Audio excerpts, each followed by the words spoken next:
नमस्कार दोस्तों, विकास study circle के यूट्यूब चैनल पर आप सभी का स्वागत है। दोस्तों, आज 8 फरवरी 2023 से संबंधित जो महत्वपूर्ण करंट अफेयर है उस पर हम लोग चर्चा करेंगे। आप लोग दोस्तों वीडियो के साथ अंत तक अवश्य बने रहें तथा वीडियो को ज़्यादा से ज़्यादा लाइक करें, शेयर करें और चैनल को अधिक से अधिक सब्सक्राइब करें। चलिए दोस्तों, देखते हैं आज का हमारा पहला प्रश्न है। भारत सरकार द्वारा हाल ही में किस वैश्विक संगठन के साथ व्यापार और प्रौद्योगिकी परिषद के अंतर्गत 3 कार्य समूहों का गठन किया गया है? तो दोस्तों ध्यान रखें, भारत सरकार द्वारा दोस्तों किस वैश्विक संगठन के साथ व्यापार और प्रौद्योगिकी परिषद के अंतर्गत 3 कार्य समूहों का दोस्तों गठन किया गया? तो यूरोपीय संघ के साथ। दोस्तों यूरोपीय संघ आपको पता होगा, इसमें 27 वर्तमान में देश हैं। और यूरोपीय दोस्तों संघ या यूरोपीय यूनियन की बात की जाए तो गठन कब हुआ है? 1957 में दोस्तों इसका गठन किया गया। और किस संधि के तहत इसका गठन हुआ? तो रोम की संधि के तहत दोस्तों इसका गठन किया गया। मुख्यालय इसका कहाँ है? तो ब्रुसेल्स बेल्जियम में दोस्तों इसका मुख्यालय है। इसकी दोस्तों करेंसी, जो यूरोपीय संघ है या यूरोपीय यूनियन है, इसकी करेंसी है यूरो। दोस्तों इसकी करेंसी जो है यह maastricht संधि 1993 के तहत लागू की गई। बहुत ही इंपॉर्टेंट दोस्तों फैक्ट है, ध्यान रखें कि जो यूरोपियन यूनियन है इसकी करेंसी यूरो जो है यह maastricht संधि 1993 के तहत लागू की गई थी। और यूरोपीय यूनियन में सदस्य देश कितने हैं? तो 27। ध्यान रखें दोस्तों। आगे देखिएगा, अगला प्रश्न है, इंटरनेशनल सीबेड अथॉरिटी द्वारा ब्लू इकोनॉमी में किसे अग्रणी निवेशक के रूप में नामित किया गया? तो दोस्तों जो इंटरनेशनल सीबेड अथॉरिटी है इसके द्वारा ब्लू इकोनॉमी में किसे अग्रणी निवेशक के रूप में नामित किया गया? तो हमारे भारत देश को दोस्तों इसे जो अग्रणी निवेशक के रूप में नामित किया गया है। और इंटरनेशनल जो सीबेड अथॉरिटी है इसका मुख्यालय कहाँ है? तो किंगस्टन जमैका में दोस्तों इसका मुख्यालय है। और जो दोस्तों ये अथॉरिटी है इसका उद्देश्य क्या है? तो समुद्री खनिज का बेहतर प्रबंधन इसका उद्देश्य है। दोस्तों जो ब्लू इकोनॉमी है या दोस्तों जो समुद्री खनिज है इससे ही संबंधित है, समुद्री खनिज से संबंधित है ब्लू इकोनॉमी। ध्यान रखिए दोस्तों। तो इसमें अग्रणी निवेशक के रूप में भारत को जो है नामित किया गया है। अगला दोस्तों प्रश्न देखिएगा, हाल ही में समुद्रयान मिशन के लिए कौन सा वाहन लॉन्च किया गया? तो दोस्तों जो समुद्रयान मिशन था उसके लिए जो वाहन लॉन्च किया गया उसका नाम था मत्स्य। ध्यान रखिए दोस्तों, इस मिशन के वाहन का नाम मत्स्य है। आगे देखिएगा, अगला प्रश्न है, गगनयान का कौन सा मिशन मानव युक्त होगा? दोस्तों ध्यान रखें, गगनयान इसरो के द्वारा दोस्तों इसरो का अंतरिक्ष मिशन है। और इसमें दोस्तों जो मानव युक्त मिशन है उसका नाम है H1। यह दोस्तों मानव युक्त मिशन है। इससे पूर्व दोस्तों जो इसरो है वह दो दोस्तों मानव रहित जो मिशन भेजेगा उसके नाम क्या है? तो G1 और G2। जो G1 और G2 हैं यह दोस्तों मानव रहित मिशन हैं। और यह दोस्तों H1 के पहले दोस्तों यह प्रक्षेपित किए जाएंगे। तो ध्यान रखें, गगनयान दोस्तों इसरो का अंतरिक्ष मिशन है। इसमें मानव जो युक्त मिशन होगा उसका नाम है H1। और जो दोस्तों मानव रहित 2 मिशन पहले भेजे जाएंगे उनके नाम है G1 और G2। आगे देखिएगा, अगला प्रश्न है, यूनेस्को द्वारा किसे दुनिया की पहली लिविंग हेरिटेज यूनिवर्सिटी का दर्जा प्रदान किया गया? दोस्तों ध्यान रखें, बहुत ही इंपॉर्टेंट प्रश्न है। यूनेस्को दोस्तों इसका मुख्यालय कहाँ है? तो यूनेस्को का मुख्यालय दोस्तों पेरिस फ्रांस में। पेरिस फ्रांस में दोस्तों इसका मुख्यालय है। और इसके द्वारा दोस्तों दुनिया की पहली लिविंग हेरिटेज यूनिवर्सिटी का दर्जा जो है वह विश्व भारती जो यूनिवर्सिटी है पश्चिम बंगाल की, इसे प्रदान किया गया। दोस्तों बहुत ही महत्वपूर्ण है कि लिविंग हेरिटेज यूनिवर्सिटी का दर्जा किसे प्रदान किया गया? तो विश्व भारती यूनिवर्सिटी जो पश्चिम बंगाल में है दोस्तों इसे प्रदान किया गया। और यह दुनिया की पहली है, इसीलिए दोस्तों ज़्यादा इम्पोर्टेंट है। और जो विश्व भारती यूनिवर्सिटी है इसका दोस्तों स्थापना किसने की थी? तो 1921 में दोस्तों गुरु रविंद्रनाथ टैगोर जी द्वारा दोस्तों यह स्थापित की गई थी। ध्यान रखें, काफ़ी इम्पोर्टेंट है। आगे देखिएगा, अगला प्रश्न है, भारत द्वारा किस देश के साथ जैव विविधता की रक्षा, नाभिकीय तथा सौर ऊर्जा के विकास पर समझौता किया गया है? तो दोस्तों जैव विविधता की रक्षा, नाभिकीय और सौर ऊर्जा के विकास का समझौता जो है भारत द्वारा फ्रांस और संयुक्त अरब अमीरात के साथ दोस्तों किया गया है। फ्रांस और संयुक्त अरब अमीरात जो UAE है इसके द्वारा दोस्तों इसके साथ जो है यह समझौता किया गया है। ध्यान रखें। और जो अभी दोस्तों जलवायु परिवर्तन पर आधारित COP27 इसका आयोजन कहाँ किया गया है? मिस्र में आयोजित हुई है दोस्तों। COP27 जो है और किस पर आधारित है? तो जलवायु परिवर्तन पर। और दोस्तों जो COP15 है, COP15 यह किस पर आधारित है? तो दोस्तों यह जैव विविधता पर आधारित है, जैव विविधता से संबंधित है, जैव विविधता से। ध्यान रखें दोस्तों। और इसका आयोजन कहाँ किया गया था? तो मॉन्ट्रियल कनाडा में, मॉन्ट्रियल कनाडा में दोस्तों इसका आयोजन किया गया था।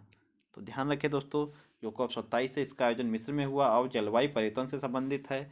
और जो COP15 है यह बायोडाइवर्सिटी यानी जैव विविधता से संबंधित है।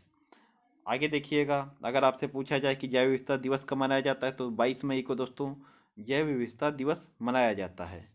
आगे देखिएगा, साइक्लोन अभ्यास दोस्तों किन देशों के मध्य आयोजित किया गया? तो भारत और मिस्र के मध्य दोस्तों साइक्लोन अभ्यास जो है आयोजित किया गया। और कहाँ आयोजित हुआ? तो राजस्थान में, राजस्थान में दोस्तों आयोजित किया गया। काफ़ी इंपॉर्टेंट है, ध्यान रखें आप लोग।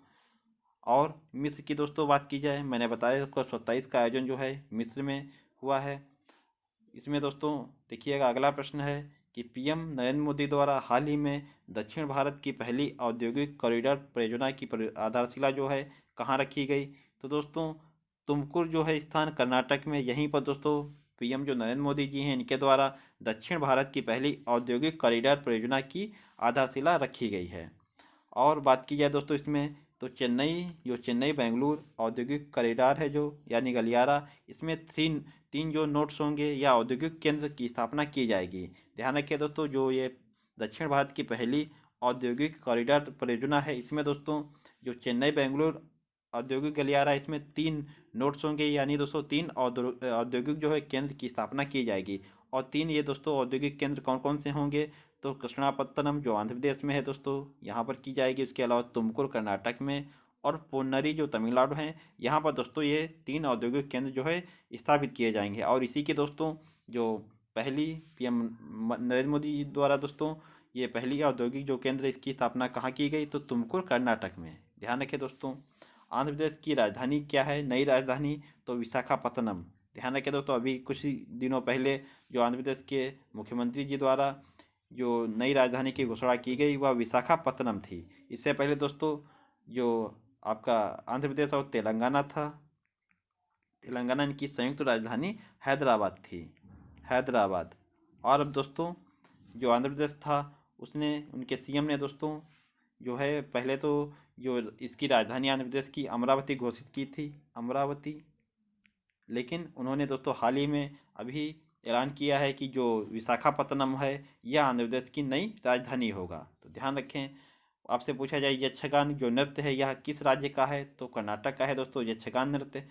मैसूर के संस्थापक कौन थे? तो हैदर अली, हैदर अली जो थे यह दोस्तों मैसूर के संस्थापक थे।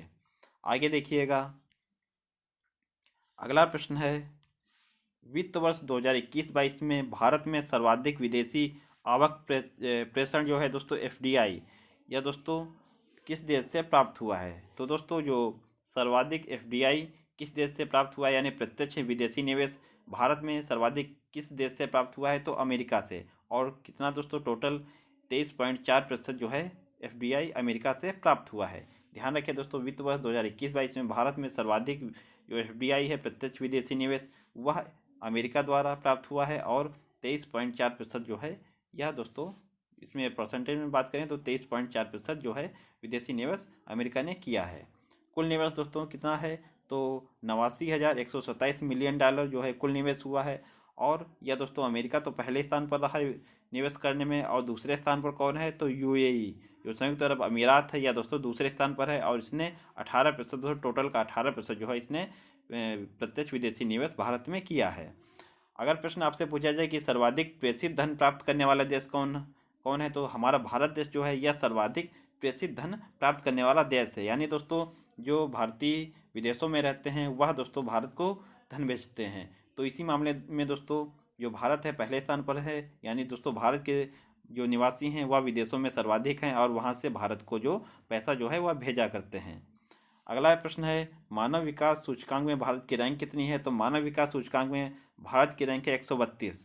HDI जो है दोस्तों मानव विकास सूचकांक HDI, इसमें दोस्तों भारत की रैंक कितनी है? 132। ग्लोबल जो हंगर इंडेक्स है HDI दोस्तों सॉरी ग्लोबल जो हंगर इंडेक्स है, इसमें दोस्तों भारत की रैंक क्या है, तो इसमें दोस्तों भारत की रैंक है 107। आगे देखिएगा दोस्तों, अगला है विश्व खुशहाली सूचकांक। विश्व खुशहाली सूचकांक वर्ल्ड दोस्तों हैप्पीनेस हैप्पीनेस इंडेक्स, इसमें भारत की रैंक है 136। तो ये दोस्तों ध्यान रखें। अगला प्रश्न देखिएगा, देश का पहला H2ICE तकनीक से चलने वाला हाइड्रोजन ट्रक किसके द्वारा प्रस्तुत किया गया। तो दोस्तों देश का पहला H2ICE तकनीक से चलने वाला हाइड्रोजन ट्रक जो है वह रिलायंस कंपनी द्वारा प्रस्तुत किया गया। इसमें दोस्तों H2ICE तकनीक ये क्या है, तो H2 दोस्तों आपको पता होगा यह हाइड्रोजन, और ICE का अर्थ है इंटरनल कंबंशन इंजन, यानी दोस्तों कुल मिलाकर जो यह तकनीक है, इसके तहत जो यह हाइड्रोजन ट्रक है यह दोस्तों पूर्णतः हाइड्रोजन पर आधारित है, हाइड्रोजन ईंधन से चलने वाला है। और यह दोस्तों यह किसके तहत यह दोस्तों ट्रक निर्मित किया गया, तो आपको पता होगा इसका दोस्तों उद्देश्य है जीरो नेट कार्बन उत्सर्जन, जीरो नेट कार्बन उत्सर्जन। और दोस्तों अभी आपको पता होगा जो बजट हमारा आया है, इसमें जो शुद्ध शून्य कार्बन उत्सर्जन का लक्ष्य कितना रखा गया है, तो 2070 तक दोस्तों हमने शुद्ध शून्य कार्बन उत्सर्जन का लक्ष्य रखा है। अगला प्रश्न देखिएगा, विश्व की पहली हाइड्रोजन ट्रेन कहाँ चलाई गई, तो जर्मनी में दोस्तों विश्व की पहली हाइड्रोजन ट्रेन जो है चलाई गई है। और यह दोस्तों किस कंपनी द्वारा निर्मित की गई थी, तो फ्रांस की जो कंपनी है अल्टसाम, इसके द्वारा दोस्तों निर्मित की गई थी हाइड्रोजन ट्रेन पहली। और यह दोस्तों चलाई कहाँ गई, तो जर्मनी में। एशिया की पहली हाइड्रोजन ट्रेन कहाँ चलाई गई, तो चीन में। और भारत भी दोस्तों 2023 में भारत भी जो है हाइड्रोजन से चलने वाली ट्रेन का दोस्तों जो निर्माण है पूरा कर लेगा। और यह भी दोस्तों भारत में ही इसका निर्माण भी होगा, और इसका डिजाइन भी जो है दोस्तों भारत में किया जाएगा। ध्यान रखें। आगे देखिएगा, अगला प्रश्न है, आधुनिक आवर्त सारणी का आधार क्या है। तो दोस्तों आधुनिक जो आवर्त सारणी है यह किसकी है, तो मोजले द्वारा दोस्तों प्रस्तुत की गई थी आधुनिक आवर्त सारणी। और इसका आधार क्या है, तो परमाणु क्रमांक। दोस्तों इसका आधार है, आधुनिक आवर्त सारणी का आधार क्या है, परमाणु क्रमांक। और जो दोस्तों मेंडलीव की आवर्त सारणी आई थी, इसका आधार क्या था, तो इसका आधार था दोस्तों परमाणु द्रव्यमान। ध्यान रखें, आधुनिक जो आवर्त सारणी है मोजले की, इसका आधार क्या है, परमाणु क्रमांक। और मेंडलीव की जो आवर्त सारणी थी, इसका आधार क्या था, तो परमाणु द्रव्यमान। आगे देखिएगा, अगला प्रश्न है, किस नगर निकाय द्वारा राष्ट्रीय स्तर का दूसरा ग्रीन बॉन्ड लाने की घोषणा की गई। तो दोस्तों इंदौर जो नगर निगम है, इसके द्वारा ही दूसरा ग्रीन बॉन्ड लाने की घोषणा की गई। ये दोस्तों ग्रीन बॉन्ड क्या होता है, तो इसका अर्थ ये होता है दोस्तों, ग्रीन बॉन्ड के तहत जितनी भी दोस्तों फंड इकट्ठा आपका होगा, इसके तहत जो भी दोस्तों फंड इकट्ठा होगा, उसका कार्य उस दोस्तों पैसे का जो यूज किया जाएगा, वह जो है दोस्तों पेड़ पौधे लगाने में, या सौर ऊर्जा का दोस्तों जो सौर ऊर्जा है उसको स्थापित करने के लिए इसका उपयोग किया जाएगा। तो ध्यान रखें दोस्तों, दूसरा जो ग्रीन बॉन्ड लाने की घोषणा किसके द्वारा की गई, तो इंदौर नगर निगम के द्वारा। और पहला दोस्तों नगर निगम कौन है जिसने ग्रीन बॉन्ड जारी किया था, तो गाजियाबाद नगर निगम। ध्यान रखें दोस्तों। अगला प्रश्न देखिएगा, 1 लाख से अधिक जनसंख्या वाले शहरों में सबसे स्वच्छ शहर कौन सा है।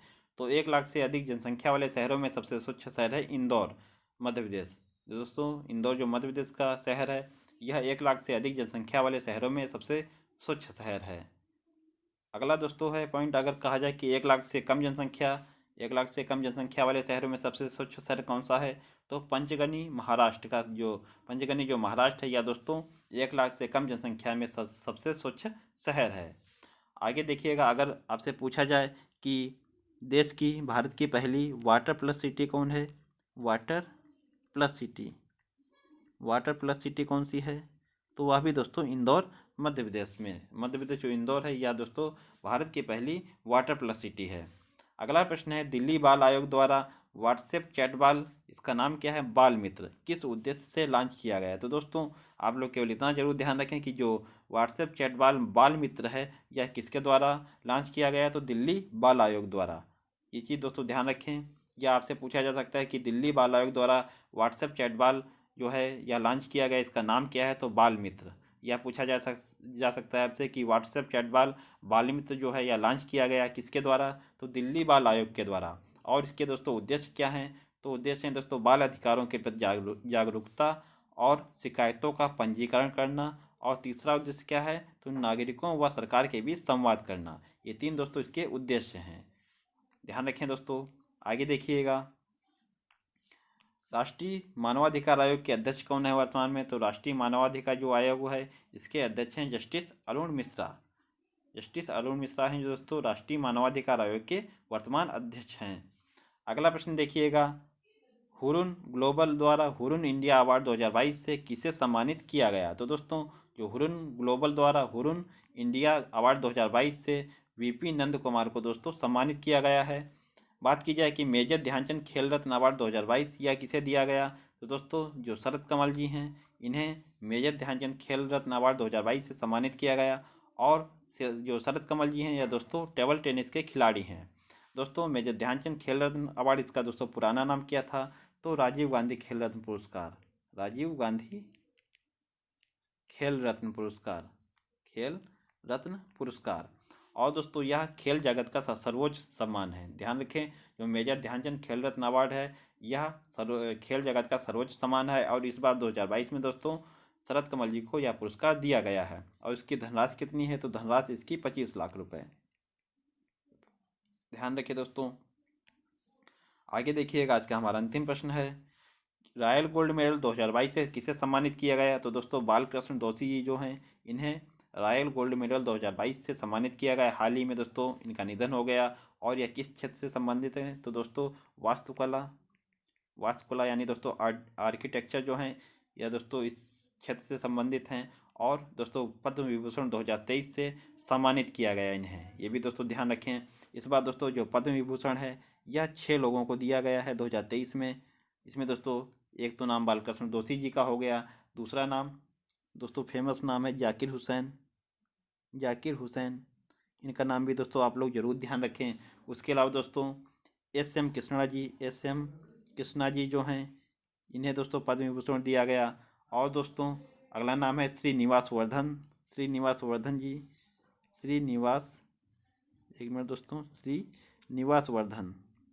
श्रीनिवास वर्धन जी इन्हें दोस्तों दिया गया है। और श्रीनिवास वर्धन जी के बारे में एक चीज़ ध्यान रखें दोस्तों, यह दोस्तों अमेरिका के निवासी हैं, एकमात्र दोस्तों विदेशी हैं जिन्हें इस बार 2023 में जो है पद्म विभूषण अवार्ड दिया गया है। तो दोस्तों पहला नाम हो गया बालकृष्ण दोषी जी का, दूसरा जाकिर हुसैन जी का, तीसरा एस.एम. कृष्णा जी, और चौथा है दोस्तों श्रीनिवास वर्धन जी, और पांचवा नाम दोस्तों आप लोगों को पता होगा मुलायम सिंह यादव। ये दोस्तों जो है यूपी के 3 बार मुख्यमंत्री रहे हैं और रक्षा मंत्री भी रह चुके हैं। और दोस्तों छठवा जो नाम है यह भी काफ़ी इम्पोर्टेंट है, दिलीप महालनोबिस। ये दोस्तों चिकित्सक थे और इन्होंने दोस्तों जो आपका ORS घोल आता है, ORS घोल, इसकी खोज की थी। तो ध्यान रखें दोस्तों, ये 6 नाम जिन्हें 2023 में पद्म विभूषण सम्मान से सम्मानित किया गया। एक पहला नाम है बालकृष्ण दोषी जी, आर्किटेक्चर या वास्तुकला के क्षेत्र से संबंधित हैं। जाकिर हुसैन जी दोस्तों आपको पता होगा तबला वादक हैं। एस.एम. कृष्णा जी या दोस्तों जो हैं यह वास्तुकला से जो एस.एम. कृष्णा जी हैं या दोस्तों सार्वजनिक मामले से संबंधित हैं। और श्रीनिवास वर्धन जी या दोस्तों जो हैं पहले विदेशी, यानी दोस्तों इस बार जो 2023 में पद्म विभूषण दिया गया एकमात्र विदेशी हैं जिन्हें दोस्तों अमेरिका के निवासी हैं जिन्हें पद्म विभूषण दिया गया। पांचवा नाम है मुलायम सिंह यादव जी, इन्हें दोस्तों इस बार जो है पद्म विभूषण दिया गया। 3 बार दोस्तों उत्तर प्रदेश के मुख्यमंत्री रह चुके हैं और रक्षा मंत्री भी रह चुके हैं। और छठवां नाम है दिलीप महालनोबिस, इन्होंने दोस्तों ORS घोल की खोज की थी। दोस्तों 6 लोग हैं, इनके नाम बिल्कुल आप लोग याद रखें, काफ़ी इंपॉर्टेंट हैं। तो दोस्तों ये थे आज के हमारे जो करंट अफेयर की दृष्टि से कुछ महत्वपूर्ण प्रश्न। आशा करता हूँ आप लोगों को वीडियो पसंद आया होगा। दोस्तों वीडियो पसंद आया हो तो वीडियो को लाइक करें, शेयर करें और चैनल को अधिक से अधिक सब्सक्राइब करें। मिलते हैं दोस्तों अपने अगले वीडियो में, तब तक के लिए आप लोगों को बहुत बहुत धन्यवाद। जय हिंद दोस्तों।